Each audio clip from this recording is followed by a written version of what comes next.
আচ্ছা, ফোনে র্যাম বেশি হলেই কি ফোনের স্পিড বেশি হয়? আমরা অনেকেই মনে করি আমাদের ফোনে র্যাম বেশি মানেই মনে হয় ফোনটা একটু বেশি স্পিডে চলবে, গেম খেললে হয়তো সমস্যা হবে না, ল্যাগ হবে না, কিংবা সহজ ভাষায় যাকে আমরা বলে থাকি হ্যাং হয়ে যাওয়া, সেটা হবে না। কিন্তু বাস্তবে কি তাই হয়? আসলে আমরা সবসময় যেটা ভাবি সেটা কিন্তু নয়। র্যাম বেশি থাকলেই যে এই সমস্যাগুলো হবে না সেটা কিন্তু নয়। চলো তাহলে জেনে নেওয়া যাক কেন বলছি এরকম কথা। আসলে র্যাম কত জিবি আছে সেটা দিয়ে কখনো একটা ফোনের পারফরমেন্সকে বিচার করাটা সম্ভব নয়। তাহলে অ্যাপেলের আইফোনে প্রচুর সমস্যা দিত, কারণ আজকাল অ্যান্ড্রয়েড ফোনে 8 জিবি, 10 জিবি, 12 জিবি পর্যন্ত র্যাম পাওয়া যায়, কিন্তু অ্যাপেলে কত জিবি র্যাম থাকে সেটা কিন্তু একদম ক্লিয়ার নয়।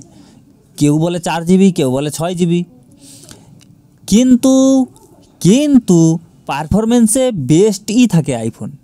একটা ফোনের পারফরমেন্স বিচার করতে হলে সেই ফোনটার ওভারঅল জিনিসগুলিকে ঠিক করে দেখা উচিত।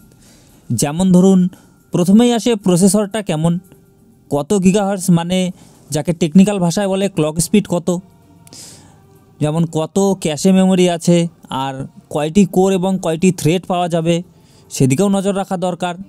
এমনকি এখন তো আনতুতুর মতো বিভিন্ন স্কোরও দেখায়, এবং সেই সব স্কোর দেখে যে কোনো প্রসেসরের পারফরমেন্স সম্পর্কে কিছুটা আইডিয়া পাওয়া যায়।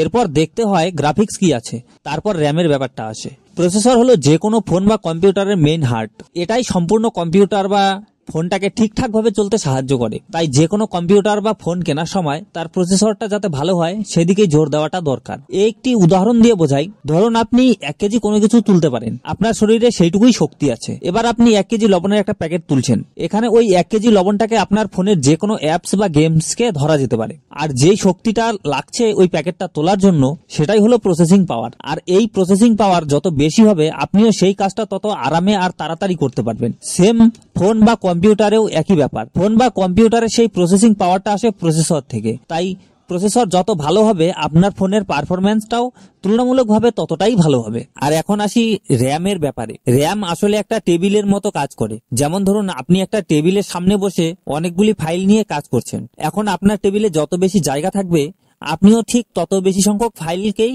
একসঙ্গে টেবিলে রাখতে পারবেন এবং সেগুলি নিয়ে একসঙ্গে কাজ করতে পারবেন। এখানে ফোনের অ্যাপসগুলোকে ফাইল আর সেই টেবিলের সঙ্গে র্যামের তুলনা করা যায়। র্যাম বেশি হলে আপনি ব্যাকগ্রাউন্ডে বেশি অ্যাপ রান করতে পারবেন, অর্থাৎ কোনো অ্যাপকে মিনিমাইজ করে অন্য একটি অ্যাপ ওপেন করলে মিনিমাইজ করা অ্যাপটি ব্যাকগ্রাউন্ডে চলতেই থাকে। ওই ব্যাকগ্রাউন্ডে কয়টি অ্যাপ চলবে তার লিমিট আছে, আর সেটা নির্ভর করবে বেশিরভাগটাই র্যামের উপর আর কিছুটা প্রসেসরের উপর। তাই যেই ফোনের র্যাম বেশি সেই ফোনে ব্যাকগ্রাউন্ডে বেশি অ্যাপ রান করা যায়, মানে এক কথায় বলতে গেলে মাল্টিটাস্কিং এ সুবিধা হয় আর কি। হ্যাঁ, তবে র্যাম বেশি থাকলে মাল্টিটাস্কিং এ সুবিধা হয়। আপনি যদি মাল্টিটাস্কিং এর কাজ করেন, ধরেন একটি অ্যাপে কাজ করছেন, তারপর মিনিমাইজ করে আরেকটি অ্যাপে কাজ করেন, আবার সেটি ব্যাকগ্রাউন্ড থেকে মিনিমাইজ করে অপর আরেকটি অ্যাপে কাজ করেন, তাহলে আপনার জন্য র্যাম বেশি ফোনের দরকার। এখন আপনি যদি গেম খেলেন, আপনার যদি গেমের দরকার হয়, তাহলে আমি অবশ্যই বলবো যে আপনি একটি ভালো ডিসপ্লে, ভালো ব্যাটারি আর ভালো প্রসেসর আলা ফোন নেবেন, কারণ সেখানে আপনার প্রসেসিং পাওয়ারের বেশি দরকার হবে। তাই যারা মাল্টিটাস্কিং করে তাদের জন্য র্যাম বেশি দরকার হয়, আর যারা গেম খেলে তাদের জন্য প্রসেসরটা ভালো দরকার হয়। আশা করছি এবার ব্যাপারটা ক্লিয়ার করতে পেরেছি। যদি কোনো প্রশ্ন থাকে তাহলে ভিডিওর নিচে কমেন্ট করে জানাবেন। আর ভিডিওটা থেকে কোনো কিছু শিখতে পারলে চ্যানেলটিকে সাবস্ক্রাইব করে দিবেন। আমি এরকম টেক রিলেটেড ভিডিও এখানে আপলোড করব।